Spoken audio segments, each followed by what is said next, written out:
तो कहानी की शुरू होते ही हमें एक कपल को गाड़ी में दिखाया जाता है जो कि किसी इमरजेंसी सिचुएशन में शहर से निकलकर भागना चाह रहे हैं। कार में चलते हुए रेडियो से हमें पता चला कि दुनिया में कोई पेंडेमिक यानी वबा आ गई है, जिसके चलते बहुत से लोग अजीब से ज़ॉम्बीज़ में बदल रहे हैं। ये ज़ॉम्बीज़ पहले से कई ज्यादा खतरनाक हैं, ना तो मरते हैं और ज़ॉम्बीज़ बनने के बाद इंसान पौधों और इंसान का कॉम्बो बन जाता है। इनकी तरह बहुत से लोग और भी इसी पेंडेमिक से भागने की कोशिश कर रहे थे। अचानक कार चलाते हुए इन्हें एकदम से तेज रोशनी दिखाई देती है, जिसके बाद इनकी कार का एक्सीडेंट हो गया। सीन कट हुआ और हमें देखने को मिला कि इथन की जब आंख खुली तो वो उस गाड़ी में नहीं था जिस गाड़ी में उसका एक्सीडेंट हुआ था, और साथ ही उसके साथ उसकी वाइफ भी नहीं थी, जिस देखकर वो बहुत ज्यादा कंफ्यूज हो गया। वो गाड़ी से बाहर निकला और इधर उधर देखने लगा, जहाँ देखने पे पता चला कि ये दुनिया पूरी तरह तबाह हो चुकी है। और जब इथन का एक्सीडेंट हुआ था उस टाइम तो पेंडेमिक की शुरुआत थी।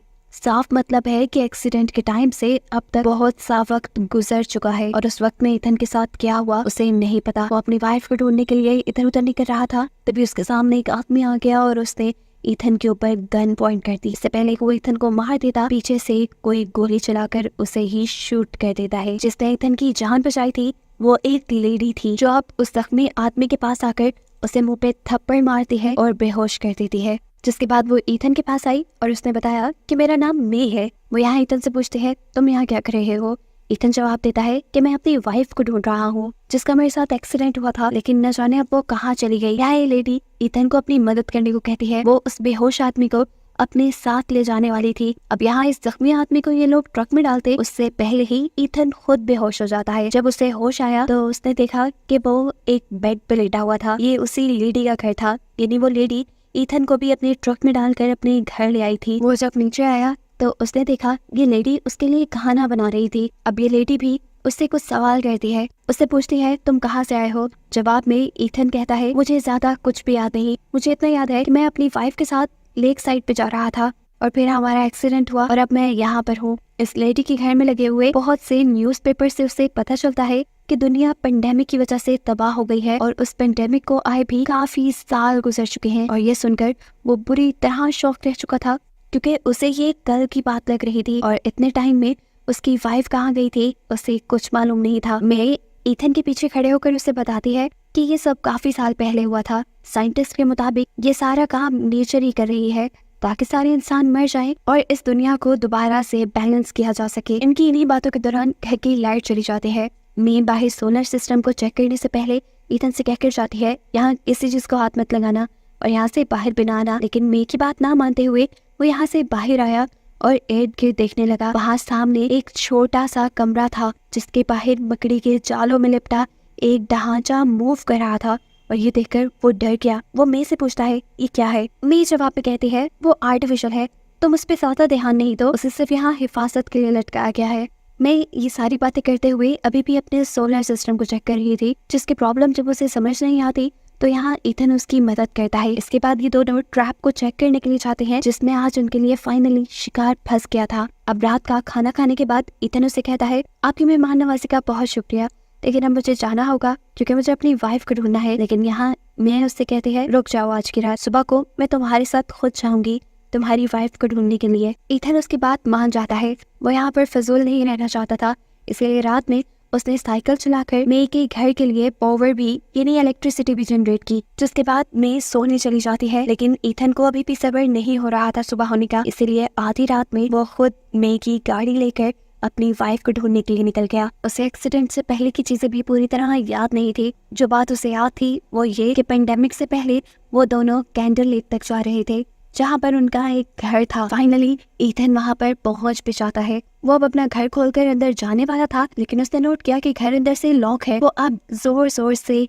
एमा एमा चिल्लाने लगा, लेकिन जब अंदर से कोई आवाज नहीं आई तो मजबूरन उसे विंडोज तोड़कर अंदर जाना पड़ा। अंदर कोई रह तो रहा था, लेकिन वो एमा बिल्कुल नहीं थी। जो कोई भी था इथन उसे टॉर्चर करके उस एमा के बारे में पूछने लग जाता है, लेकिन ये लड़की बताती है कि वो किसी एमा को नहीं जानती और काफी सालों से वो अपने बेटे के साथ यहाँ पर अकेले ही रह रही है। अभी ये लोग यही बातें ही कर रहे थे कि इन्हें पीछे से भारी कदमों की आवाज आने लगी। इथन ने हैरानी में मुड़कर जब पीछे देखा तो वहाँ पे एक बहुत ही भारी स्केलेटन था जो इंसान से ज्यादा कोई दरख्त लग रहा था। वो इनके घर के अंदर घुसने की कोशिश करता है, लेकिन जल्दी से वो लड़की आगे बढ़कर घर का दरवाजा बंद कर देती है। लेकिन वो स्केलेटन जो कि एक ज़ॉम्बी है असल में, वो ईथन की तोड़ी हुई विंडो से इस घर के अंदर उस लड़की के ऊपर हमला कर देता है, जिसे बचाने के लिए ईथन पास पड़ी हुई हथौड़ी उठाकर उसके सर पे जोर जोर से मारता है और ऐसे वो ज़ॉम्बी दूर हो जाता है और औरत बच जाती है। थोड़ी देर बाद ईथन ने जब दरवाजे के बाहर देखा तो वो शौक रह गया कि वो स्केलेटन अभी भी जिंदा था। और फिर इस औरत ने बताया कि ये प्लांट जैसे ज़ॉम्बीज कभी नहीं मरते, लेकिन खैर इन्होंने इस टाइम इस ज़ॉम्बी से छुटकारा पा लिया था। अब ईथन और ये लड़की कुछ देर बातें कहते हैं और फिर ये लड़की ईथन से कहती है, तुम सो जाओ, अभी मैं घर की रखवाली करती हूँ ताकि यहाँ पर कोई ना आ जाए। उसकी बात मानते हुए ईथन सो गया, लेकिन सुबह जब ईथन की आंख खुली तो उसका पूरा मुंह खून से भरा हुआ था और उसने जब पीछे मुड़कर देखा तो वो औरत और जो बच्चा इस घर में थे वो दोनों नीचे मरे पड़े थे। ऐसा लग रहा था कि किसी ने बुरी तरह चीर फाड़ कर उन्हें खा लिया हो। डर कर वो जब घर से बाहर गया तो उसने देखा कि कोई ज़ॉम्बी टाइप क्रिएचर एक बच्चे के ऊपर हमला किए हुए थी। जैसे ही ईथन उसके पास गया तो उसने फौरन ही ईथन की तरफ झपटा मारा, लेकिन ईथन को खाने के लिए नहीं, वो ईथन से कुछ कहना चाह रही थी, कुछ बोलना चाह रही थी, लेकिन उसकी आवाज बंद थी। ईथन उससे डर रहा था और अचानक गोली के चलने की आवाज दोनों को ही डरा देती है और ईथन के सामने खड़ी ज़ॉम्बी नीचे गिर जाती है। हमें पता चला कि यहाँ पर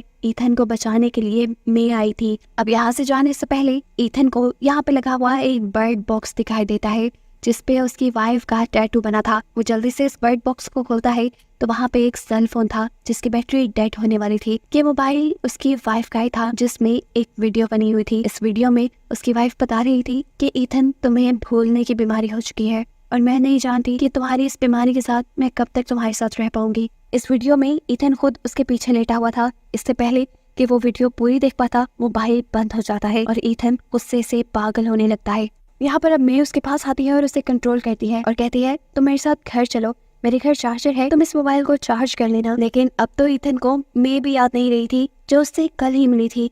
मे यहाँ उसे अपने बारे में तसल्ली देती है और उसे ले जाने के लिए बाहर ले आती है, जहाँ आकर अब ईथन को वो ट्रक भी याद नहीं था जिसे वो कल रात ही लेकर यहाँ पे आया था। ईथन मे को सजेस्ट करता है कि क्यों ना हम इस ट्रक के जरिए यहाँ से चले जाएं। तो जवाब में मे कहती है किसी इडियट ने रात में इसकी बैटरी बंद नहीं की थी, अब बैटरी इसकी खत्म हो गई है तो इस ट्रक को भी हम नहीं ले जा सकते। पर अब इनकी किस्मत अच्छी थी जो इन्हें यही घर के पास एक छोटी सी साइकिल मिल गई जिसे मे चलाने लगी। रास्ते में इन्हें काफी सारे ज़ॉम्बीज़ पे नजर आए जो तकरीबन दरख्त में ही बदले हुए थे। यहाँ पर अब ईथन मे से सवाल करता है क्या तुम्हारी शादी हुई भी है? तब उकताते हुए मे जवाब देती है नहीं, वो मर गया है। रास्ते में अब इनके एक गैस स्टेशन आया जहाँ पर आकर ईथन रुक गया। वही गैस स्टेशन था जो रोज उसके ख्वाब में आया करता था। एकदम से उसे कुछ याद भी आने लगा। उसे याद आया कि जब पेंडेमिक शुरू हुई थी तो ये लोग इसी गैस स्टेशन के पास रुके हुए थे और तब यहाँ पर उनका सामना हो गया था एक ज़ॉम्बी से। जिस ज़ॉम्बी से वो एमा यानी अपनी वाइफ को बचाने के लिए आगे बढ़ा तो ज़ॉम्बी ने ईथन के ही बाजू में काट दिया और फिर इसके आगे उसे कुछ याद नहीं आया। खैर अब ईथन को लिए मैं अपने घर पहुंच जाती है, जहाँ आते ही उसने ईथन को चुप रहने को कहा क्योंकि उसे अपने घर के करीब से किसी की आहट महसूस होने लगी थी। उसे करीब जाकर जो भी था उसे गन पॉइंट पे ले लिया और तब उस आदमी ने बताया मैं इनोसेंट हूँ, मैं तो सिर्फ अपनी वाइफ को ढूंढ रहा हूँ, इस टाइम मैं बहुत ज्यादा भूखा हूँ और खाने के लिए मैं आपकी कुछ भी मदद कर सकता हूँ। अब इसकी डील मानने से पहले मैं ईथन के जरिए उस आदमी को चेक करवाती है और उसके सारे वेपन ले लेती है। फिर ये आदमी उनके लिए लकड़ियाँ काटने लग जाता है, जबकि अंदर से मैं उनके ऊपर नजर रखे हुए थी। मैं उसके लिए खाना बनाती है और यहाँ पर हम देखते हैं कि वो आदमी ईथन को चकमा देते हुए अपनी गाड़ी के पास जाकर अपनी गाड़ी में छुपाई एक और गन ले आया है। घर के अंदर आने से पहले मैंने इन दोनों को जूस दिया और फिर खाना खाने के लिए डाइनिंग पे बुला लिया। खाना खाने से पहले उसने ईथन को वार्न कर दिया था कि तुम ये खाना मत खाना और टेबल पे बहाना बना देना कि तुम्हें भूख नहीं। ईथन नहीं जानता था कि मैं उसे ऐसा क्यों कह रही है। खैर खाने के टेबल पे हम देखते हैं कि ईथन की तबीयत खराब होने लगी थी, उसे चक्कर आने लगे थे और जैसे ही वो उठकर आगे बढ़ा तो वो बेहोश हो गया। मैं जब उसे चेक करने के लिए उसके करीब गई तो उस आदमी ने भी चकमा देते हुए मे के पास से उसकी गन छीन ली। वो अब मे को धमकाने लगा था, लेकिन मे ऐसे खड़ी थी जैसे उससे तो उसकी धमकी से कोई फर्क नहीं पड़ रहा। यहाँ तक कि यह आदमी जब उसके मुंह पे गन भी मारता है तब भी मे बिल्कुल शांत रहती है क्योंकि वो जानती थी यह आदमी ज्यादा कुछ कर नहीं सकता था। उसने खाने में बेहोशी की दवाई जो मिलाई थी जिसके चलते कुछ ही देर में यह आदमी बेहोश हो गया। इसके बाद मैं ईथन को लेकर उसके कमरे में चली गई और फिर ईथन को जब होश आया तो वो काफी अच्छा महसूस कर रहा था। मैं उसका इतना ख्याल रख रही थी, इसलिए मैं का शुक्रिया करने के लिए जब वो नीचे जाने लगा तो उसने देखा कि छुपके से 2 लोग उनके घर में घुस आए हैं, जिसमें से एक ने आते ही एमा को पकड़ लिया और बंदी बना लिया। पता चला कि ये दोनों उसी आदमी के दोस्त थे जो अभी थोड़ी देर पहले यहाँ पर आया था। असल में उस आदमी को शक था कि मैंने ही उसकी वाइफ को मारा है, क्योंकि उसकी वाइफ कुछ दिन पहले यहाँ आने वाली थी और उसके बाद वो वापस लौट कर नहीं आई। ईथन ने इस आदमी को भी अपनी वाइफ के बारे में बताया था। वो आदमी ईथन से कहता है, क्या पता इसी औरत ने तुम्हारी वाइफ को भी मारा हो। ईथन को उस आदमी के बातों पे शक तो नहीं था, लेकिन फिर भी वो इस आदमी के साथ मिलकर मे के घर की तलाशी लेने लगा और वहाँ पर उसे अपनी वाइफ का लॉकेट मिल भी गया। इसका साफ मतलब था कि जरूर ईथन की वाइफ के साथ भी मे नहीं कुछ गलत किया है, उसे शायद मार दिया है। यहाँ पर हम देखते हैं वो आदमी भी एमा के कमरे से एक बैग लेकर आया था जिसमें बहुत से लोगों की पर्सनल चीजें थी। इसका मतलब कि मैंने एक को नहीं बल्कि बहुत से लोगों को अपना शिकार बनाया था। यहाँ पर अब इस आदमी का दूसरा साथी मे के घर के बैकयार्ड को चेक करने के लिए जाता है, जहाँ अंदर जाकर उसने देखा कि ये जगह बिल्कुल एक हॉस्पिटल जैसी थी, जहाँ पर उनके लीडर को भी बांध कर रखा गया था और उसका अब एक बाजू भी नहीं था। इससे पहले कि वो ये बात जाकर अपने दूसरे साथी को बता पाता, वो मे के बनाए जाल में फंसता है और वहाँ लगे ट्रिगर बम के फटने की वजह से मारा जाता है। अब इस आदमी को जैसे ही ये एहसास हुआ कि उसका आखिरी साथी भी मारा गया, तो वो अब इस गुस्से में मे को भी मारने वाला था, लेकिन उसकी गन में गोलियां नहीं थी। तब वो मे की ही गन उठाता है उसे मारने के लिए। उसने मे की तरफ शूट किया और हमें गोली के बजाय बम के फटने की आवाज सुनाई दी और ये बात हमें रिवील हुई कि मे ने अपनी गन में एक खास रेड बटन लगाया हुआ था, जिसको बंद करने पे अगर वो गन चलाती तो गोली निकलती, लेकिन क्योंकि इस आदमी को ये बात नहीं पता थी तो उस रेड बटन के बंद ना करने की वजह से उस गन में लगा बम फट गया और उस आदमी का बाजू ही कट गया। इस आदमी के मरने के बाद अब दोबारा से ईथन की तबीयत खराब होने लगती है और मैं किसी तरह अपने आप को छुड़ा कर ईथन को उसके रूम में ले जाती है। ईथन परेशान था और उस टाइम मैंने उसे कहा, कुछ नहीं होगा, तुम सुबह तक ही सब भूल जाओगे। और उसके कहने के मुताबिक ठीक ऐसा ही हुआ। सुबह उठने पर ईथन को कुछ याद नहीं था और यहाँ पर मैंने उसे कहा, चलो शिकार करने चलते हैं, क्योंकि घर पे खाना खत्म हो रहा है। चुपचाप ईथन मे के पीछे चलने लगा और चलते हुए इस मर्तबा जिस घर में वो रह रही थी उस घर को देखकर उसे एक अजीब सी याद आई। उसे याद आया कि वो और एमा यानी उसकी वाइफ एक साथ इस घर में आए थे, जहाँ पर उन्हें इस घर का ऑनर भी मिला था। वो ऑनर एक प्रीस्ट था जिसने इन्हें बताया था कि यहाँ पे जो पेंडेमिक जो वबा फैली है वो गॉड ने इसलिए फैलाई है ताकि इंसान इससे सबक सीखे। लेकिन एमा यानी ईथन की वाइफ एक डॉक्टर थी और इससे लगता था कि ये किसी खास वायरस की वजह से हुआ है। इन्हीं यादों को याद करते हुए ईथन को ये भी याद आता है कि उसके हाथ पे लगा जो प्लास्टर था उस पे हमेशा रेड कलर से एमा लिखा रहता था, लेकिन आज उसके इस प्लास्टर पे ग्रीन कलर से एमा लिखा हुआ था और ये सोचते ही उसका दिमाग खराब होने लगा। उसे लगा कि जरूर मैं उसके साथ भी कोई गेम खेल रही है, इसीलिए सब जानने के लिए उसने मे के ऊपर ही गन पॉइंट कर दी। लेकिन मैं इस सब को लेकर गड़बड़ाई नहीं। ईथन ने जब उससे सवाल पूछा कि आज इसका कलर ग्रीन क्यों है, तो मेरे साथ क्या खेल कर रही हो, तो मैंने बड़ी ही आराम से जवाब दिया, रेड पेन खत्म हो गया था। यानी इसका साफ मतलब था कि बार बार उसके हाथ पे एमा लिखकर ये दिल वो खुद ही बनाया करती थी। वो अब हर चीज से तंग आ चुकी थी।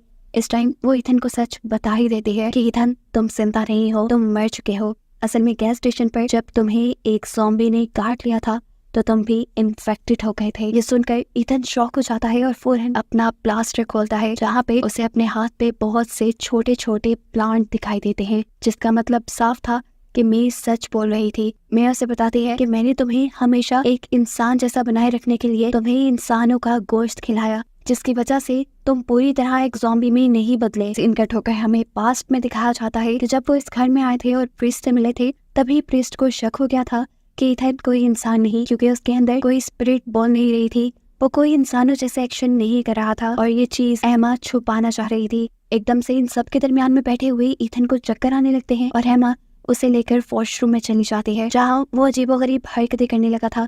एमा से बोलती है, तो अपने ऊपर कंट्रोल रखो, मैं तुम्हारा कोई इंतजाम करती हूँ। ये कहकर वो नीचे आ गई और नीचे एमा ने उस फैमिली से कहा, असल में ईथन की तबीयत कुछ ठीक नहीं, वो थोड़ी देर में आएगा। ये सुनते ही उस प्रीस्ट का शक कंफर्म होने लगा कि ईथन इंसान नहीं है। वो अब एमा से कुछ बातें पूछना चाहता था, इसलिए उसने अपनी वाइफ और बेटी को यहाँ से भेज दिया। वो जो ऊपर अपने कमरे में जाने लगी थी, उन्हें तभी वॉशरूम में से अजीबोगरीब गुर्राने की आवाजें आने लगी। वॉशरूम खोलकर जब उन्होंने चेक किया तो ईथन इंतहाई बुरे हाल में था। जिसने इन दोनों को देखते ही इन दोनों के ऊपर हमला कर दिया। अपने वाइफ की चिल्लाने की आवाज सुनते ही प्रीस्ट उन्हें बचाने के लिए जैसे ही वहां से जाने लगता है तो एमा एकदम से पास पड़ी छुरी उठाकर उसके ऊपर हमला कर देती है और उसके पेट में छुरी स्टैब कर देती है। इससे पहले कि वो आदमी अब एमा पे कुछ करता, एमा ने अपनी पॉकेट से गन निकाली और उसे भी मार दिया। ऊपर दिखाया गया कि ईथन ने उसकी वाइफ और बेटी को भी मार डाला था। सीन कट होकर दोबारा प्रेजेंट में आते हैं जहां अब ईथन को एहसास हो चुका है कि मे नाम की बूढ़ी औरत जो उसके सामने खड़ी है असल में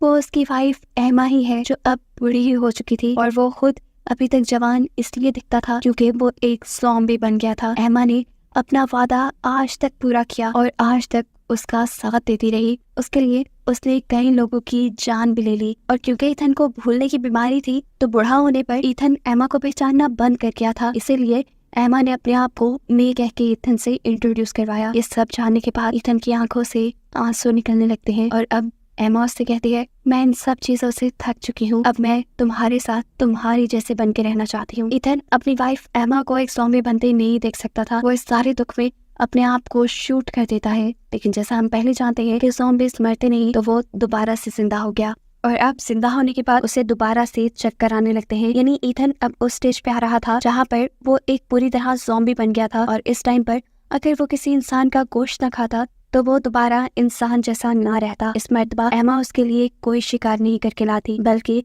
अपने आप को उसके सामने रख देती है। ईथन उसे चीर फाड़ कर खा जाता है जिससे उसे बहुत ज्यादा दर्द हुआ, लेकिन फिर कुछ देर बाद दिखाया गया कि वो भी एक ज़ॉम्बी बनकर जिंदा हुई। असल में वो अब ज़ॉम्बी बन के ही ईथन के साथ रहना चाहती थी जहाँ उसे भी किसी इंसान का शिकार न करना पड़े और ये उसकी ख्वाहिश पूरी हो गई। ये दोनों अब आगे की जिंदगी ज़ॉम्बी बनकर ही साथ गुजारने वाले थे और बस यही दिखाते हुए ये कहानी यहाँ खत्म हो गई।